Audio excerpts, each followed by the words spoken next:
When it comes to Windows phones, HTC is a driving force. It has the largest market share in the Windows mobile device arena, and in this review you'll find out why that is. It's LP from TechnoBuffalo, and welcome to my review of the HD2.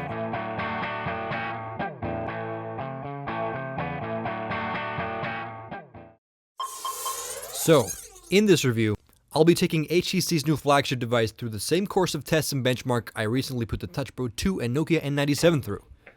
Everything from multitasking tests to gaming and video codecs benchmarking using CorePlayer. I'll also be taking the HD2 on the road to see how its built-in GPS works with the Copilot software included on the device. We'll be taking an in-depth look at the HTC's new Sense user interface that HTC's been working on for a couple of years now. HTC Sense is a tightly knit UI with extensive social network integration, and it's something HTC is very proud of. So you'll be hearing my thoughts and opinions about the new user interface. Before we get started, let's take a quick look at what's included with the device. I should probably mention that the box and all the packaging materials are eco-friendly and disposable, which is kinda cool.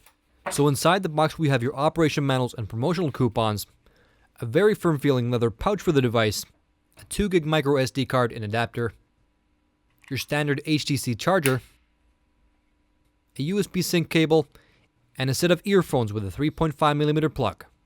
A decent set of accessories, but let's get to the device itself. The HD2 is a successor to the Touch HD, which was a relative success from last year. At its launch, the Touch HD wielded the largest screen of any smartphone, and it's nice to see that the HD2 carries on that tradition. I mean, look at this thing, it's huge. The box it came in was not lying. It's much larger than the screen on the iPhone, it dwarfs both the screens on the Diamond 2 and the Touch Pro 2.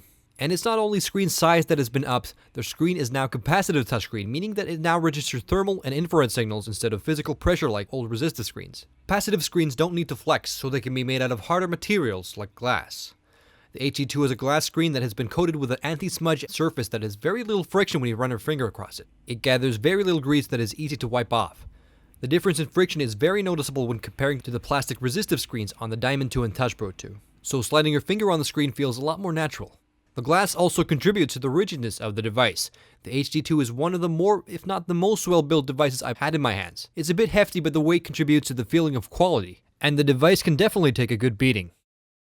The device is very streamlined, and the back cover of the device is a nice dark piece of brushed metal. And the rest of the back is covered by a black hardened rubber material, which gives the device a nice grip to it. While we're here, we notice the 5-megapixel camera, and I have to point out that the lens is actually raised quite high above the frame. And for some reason it has very sharp edges. Minor design flaw, but nothing too serious. Best not to slide the HD2 on scratch-prone surfaces, and if you for some reason wear spandex pants, I recommend not putting the HD2 in your pocket. And I also recommend, if you're a guy, don't wear pants made out of spandex. Under the back cover is a 1230 mAh battery, and as you can see the SIM card slot is now in a place where you don't have to detach the battery, which is a refreshing change. The micro SD slot is also in a very accessible place. Even though the HD2 looks massive from the front, it's actually very thin. It's less than half the width of the Touch Pro 2, and it's significantly thinner than the Diamond 2. Thanks to the thinness, it doesn't feel too big in the hand, but I'm pretty sure that this is as big as mobile devices will get. Well, unless the old briefcase phones come back into fashion. You never know. My old Mobira 450 was pretty hot back in the day. But truthfully, human hands ain't getting any bigger, so I'm pretty sure this is as big as it gets. Scratch that, I just received the next generation iPhone, and it's pretty big. It almost feels like it's made out of foam. Anyway, the device is very streamlined and it has very few mechanical buttons. On the front, the answer and end call key, and holding down the end call key acts as a power button as well. We also have the home screen button, Windows button, and back buttons. The buttons do feel solid, but they have a little shake to them. But it isn't too bad.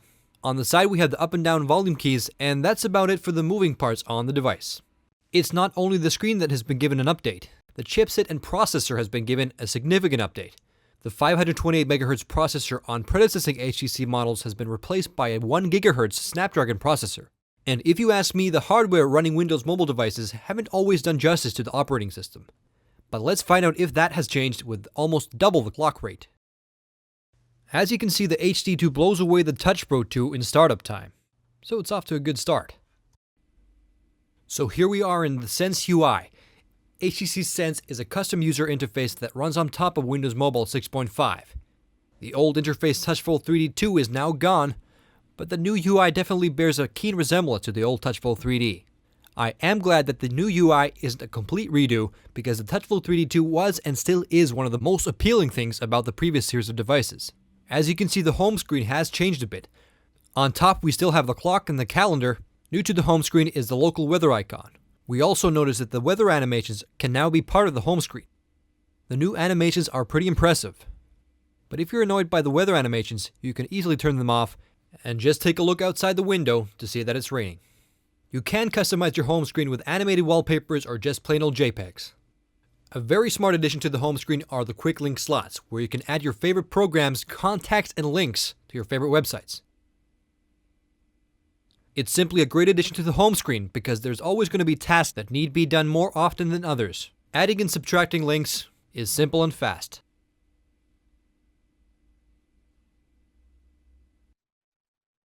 As you can see, the capacitive screen combined with a Snapdragon processor translates into a much more fluid user experience. There's no drop in frame rate, no screen tearing, and no sudden halts you experience on previous models. It can almost keep up with my lightning fast fingers, but not quite.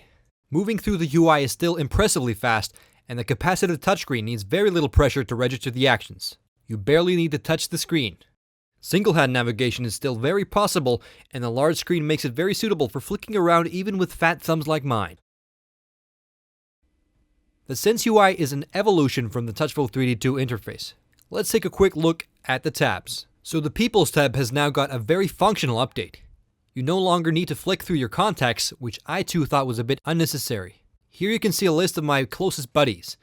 And when I, for example, run my finger over Arnold here, I'm shown all the previous interactions, calls, messages, and emails. It's very convenient to keep track of what's been discussed. The People's tab has a very elegant but simple design. And most importantly, it's very functional. And if there's something strange in the neighborhood, I know who to call. There's very little change to the message and email tabs. Pretty basic stuff.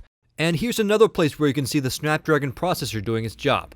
Animations are smooth and flicking between messages and emails is super fast. And while we're here, let's type a quick message to show off the typing capabilities of the new capacitive screen. As I mentioned, capacitive screens register on thermal signals, so you can't use a stylus or your fingernails to operate the device.